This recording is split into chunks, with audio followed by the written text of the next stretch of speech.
Jadi gamesnya itu seperti ini ya teman-teman. Aku tahu, aku paham, aku bisa dan laku. Aku tahu, aku paham, aku bisa dan laku. Aku tahu, paham, bisa, bisa paham, tahu. Aku tahu, aku paham, aku bisa dan laku. Kita nanti lakukan lebih cepat ya teman-teman. 1, 2, 3 ya. Aku tahu, aku paham, aku bisa dan laku. Aku tahu, aku paham, aku bisa dan laku. Aku tahu, paham, bisa, bisa paham, tahu. Aku tahu, aku paham, aku bisa dan laku. Oke,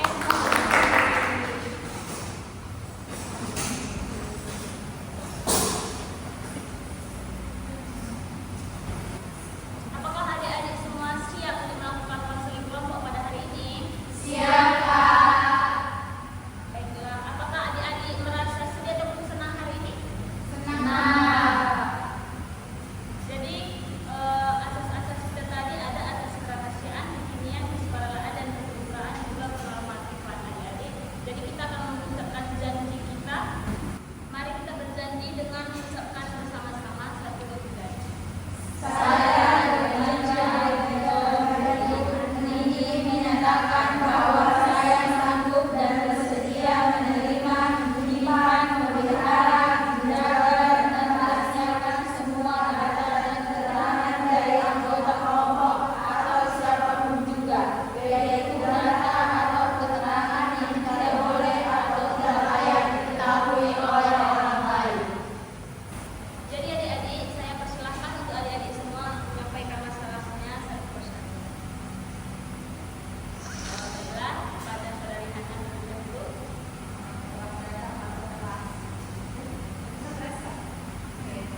Kepada Yolanda,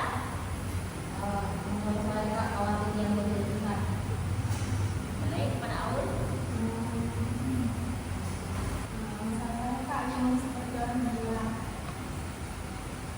saudari Rusma,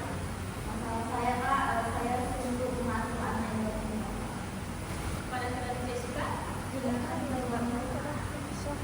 kepada saudari Eliza. Baik.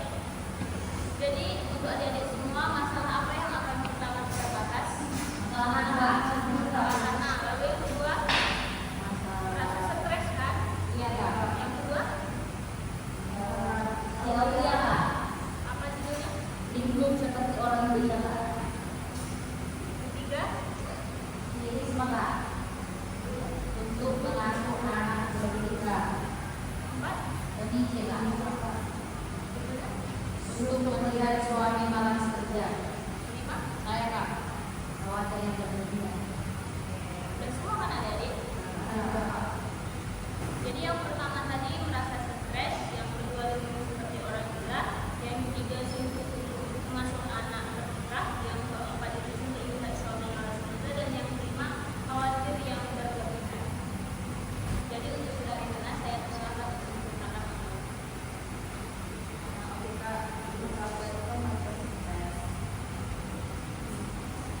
Jadi pada suatu hari saya pernah ibu ini pada saat sekolah. Nah, saya itu dikatain saya dulu gitu Kak.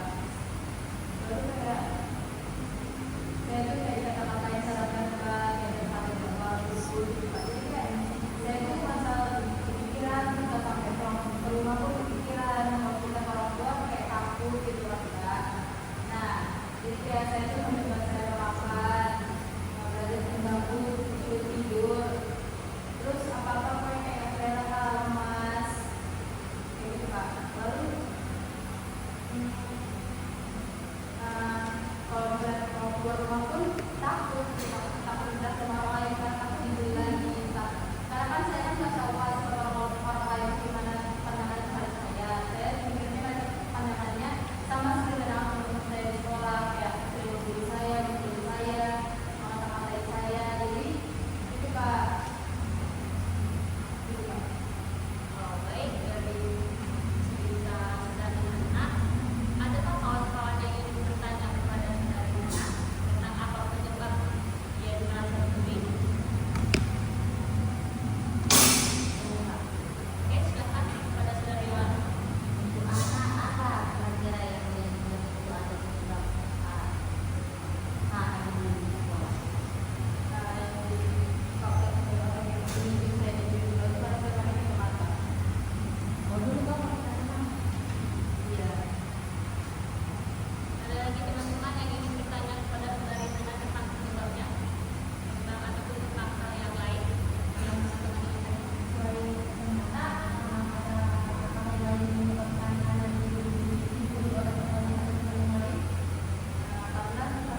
Jadi kan menurut saya kedepannya, karena kelebihan dari saya tadi, jadi komitmen saya untuk lebih percaya diri lagi kedepannya dan juga berikan kepada orang lain karena saya hidup diri tidak sendiri, yaitu tentang semua. Baik, untuk menentukan komitmen dari mana, marilah kita lakukan suatu games. Saya terdiri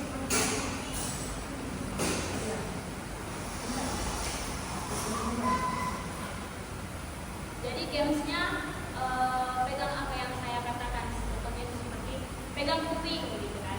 Jadi tapi saudara-saudara semua harus lihat ke saya, oke? 1, 2, 3 ya. Pegang hidung, harus lihat ke saya. Pegang mata, pegang kepala, pegang hidung. Oke,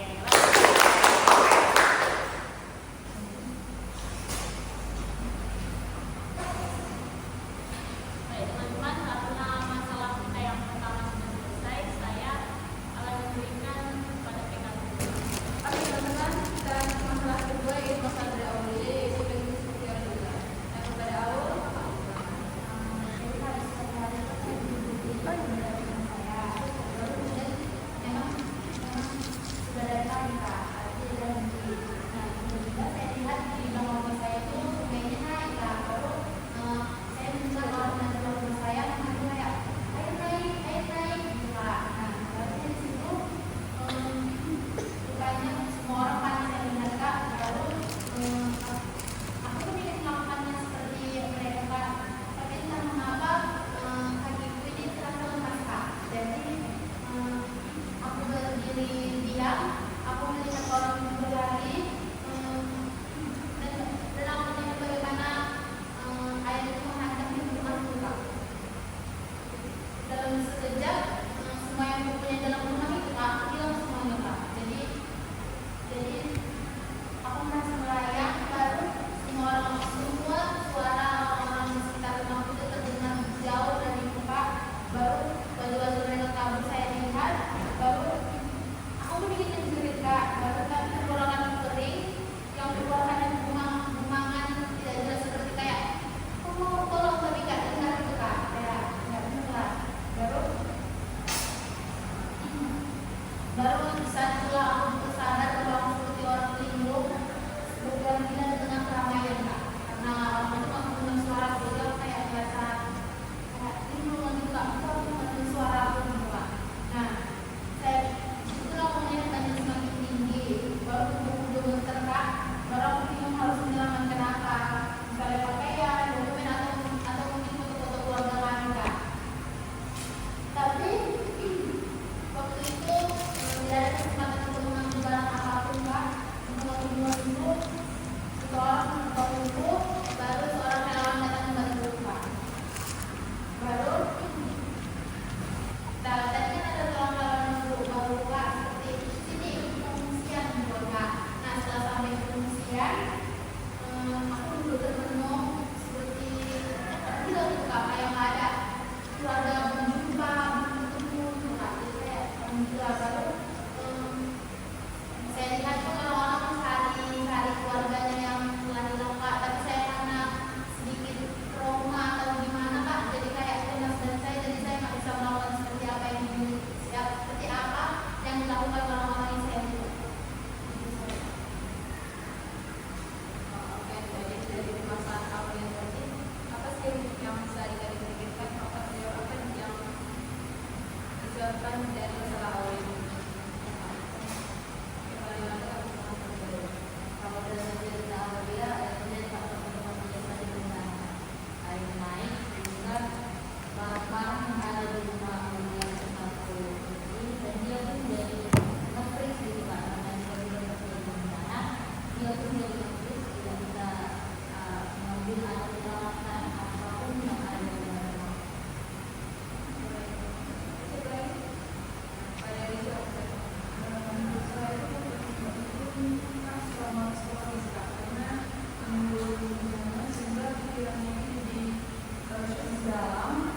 dan yang menjadi kacau dalam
hubungan suami Kak, saya jadi gampang capek dan gampang suntuk Kak.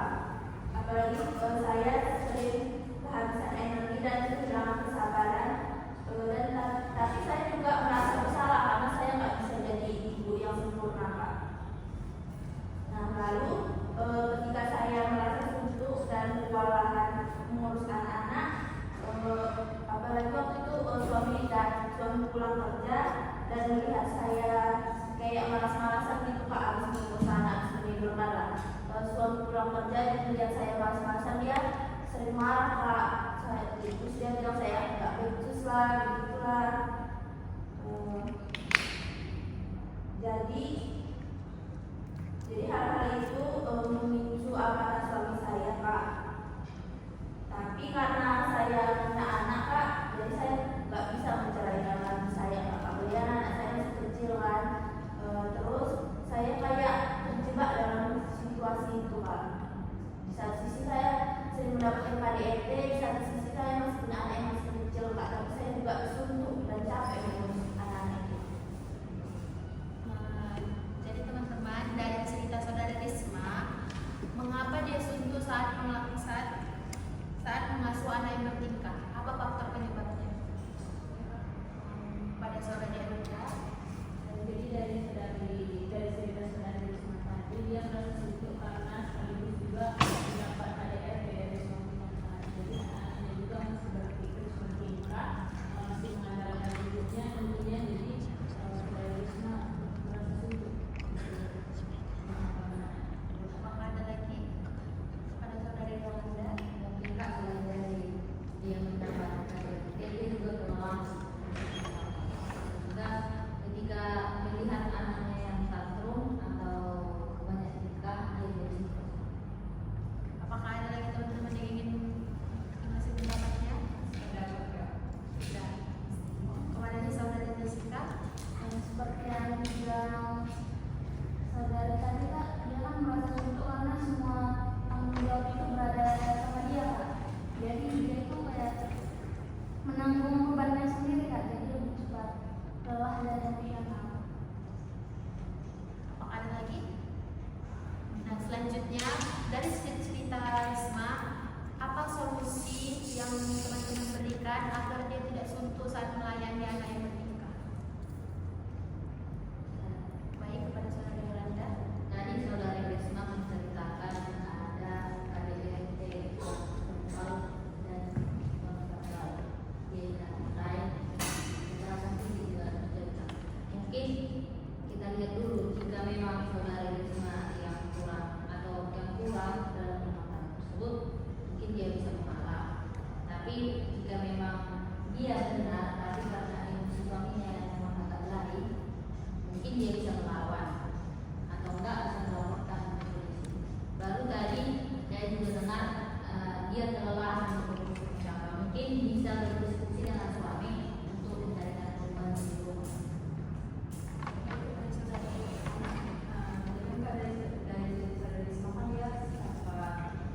Kalau suami pulang kerja, lalu karena berpuasa, gitu. Jadi sama cerita saya itu kayak pada Risma, abang saya bagi waktu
penyebabnya Kak, semenjak pengenalan bencana itu suami saya itu mengalami shock berkepanjangan Kak, karena kehilangan barang-barang berharga ataupun rumah, mungkin dia memikirkan hal itu Kak, sehingga dia malas kerja. Apakah ada yang lain yang ingin bertanya kepada Emilia? Tidak ada. Baiklah, dari masalah Emilia tadi, apa solusi yang dapat teman-teman berikan kepada masalah Emilia? Silakan Jessica. Mungkin solusinya itu Kak, Emilia itu jangan terlalu menyalahkan suaminya atau memberi beban kepada suaminya Kak. Jadi saling menyemangati. Kan suaminya udah malas-malasan gitu, mungkin Emilia bisa mengajak suaminya ngobrol santai supaya pikirannya lebih terbuka, terus lebih terhibur. Silakan Hana.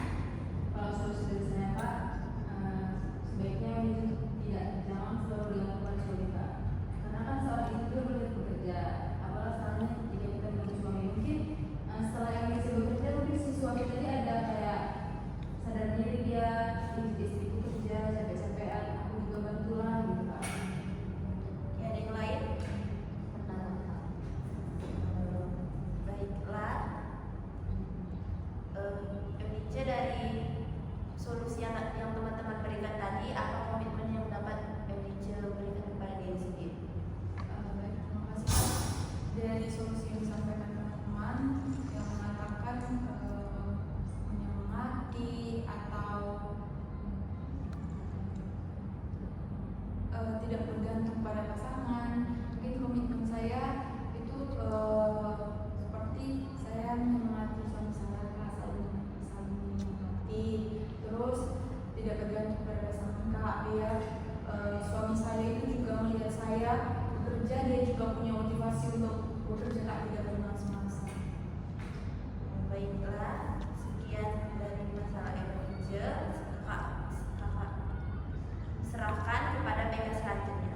Baik, terima kasih kepada PK sebelumnya. Selanjutnya kita akan membahas topik dari saudari Evita yang membahas tentang khawatir yang berlebihan. Kepada saudari Evita, silakan menceritakan. Jadi Pak, masalah saya merasa khawatir yang berlebihan itu karena saya pernah mendapat pelecehan secara verbal. Terus saya pernah ceritanya itu saya pernah jalan terus waktu itu ada 2 orang lelaki, mereka itu kayak mengata-ngatai saya gitu kan.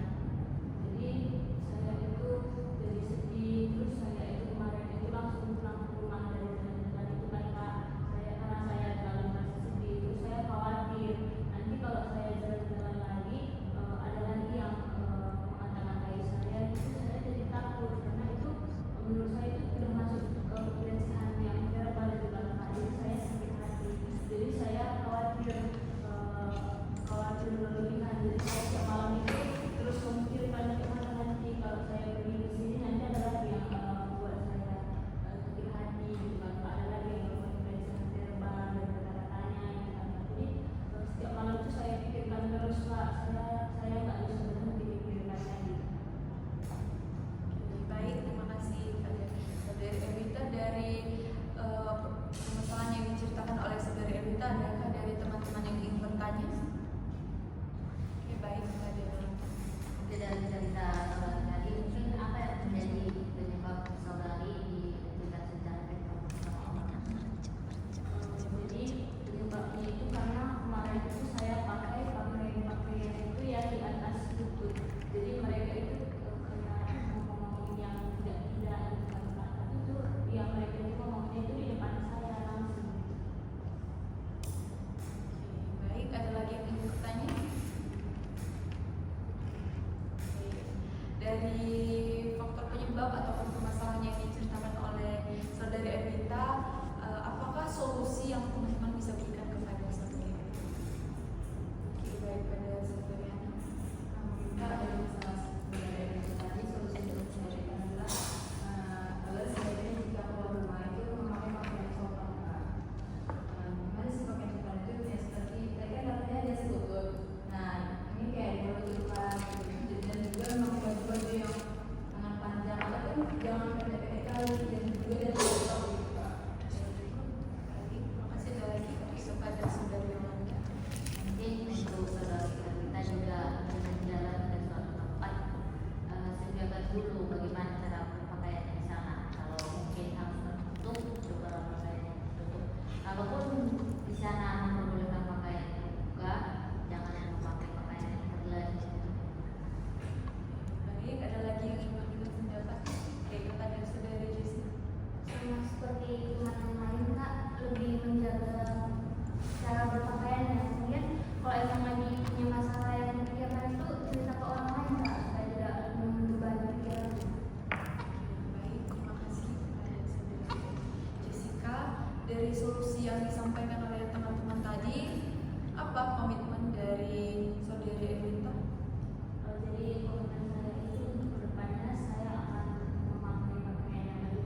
Dan jika saya katakan laut, maka teman-teman melompat ke belakang.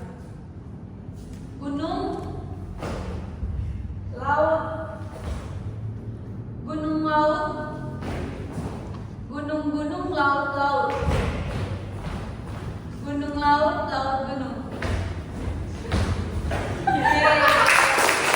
Baik teman-teman, setelah memainkan game Tuhan, apa dari pembahasan kita dari awal kegiatan kita pada hari ini, apa yang teman-teman pikirkan? Kepada Yolanda. Jika yang saya pikirkan mulai dari awal sampai akhir, ternyata banyak dampak buruk yang terjadi pada setiap korban.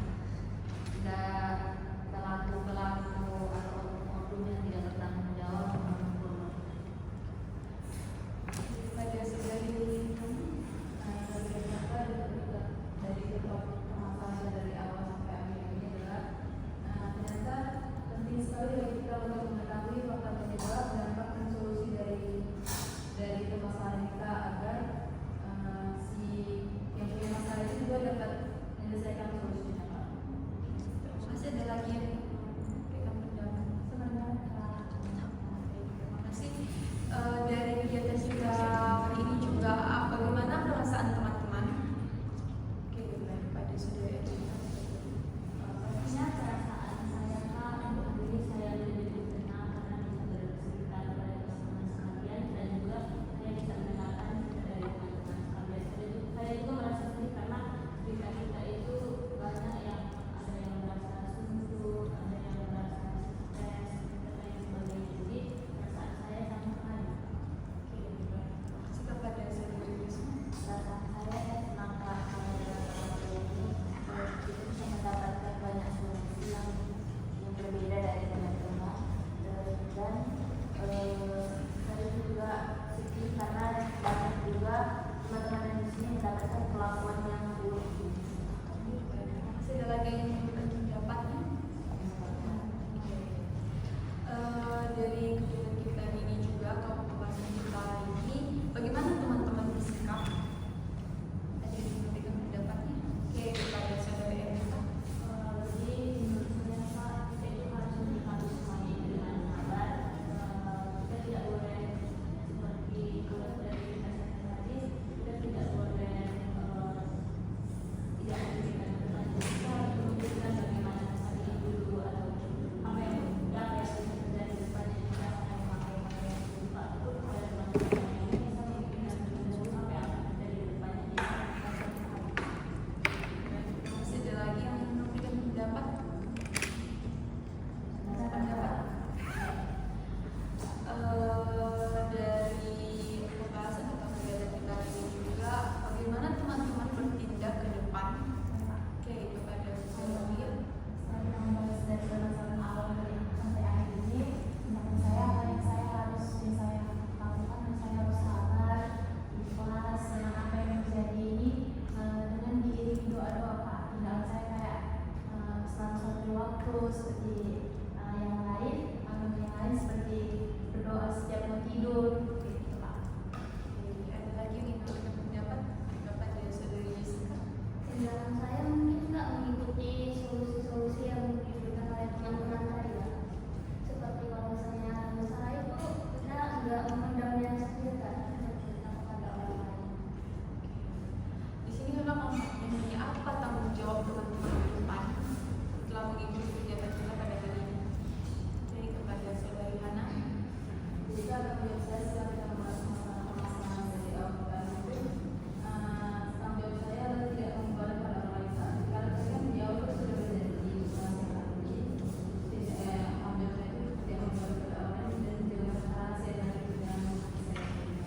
pengalaman di hati kami agar menjadi bekal kami di masa yang akan datang.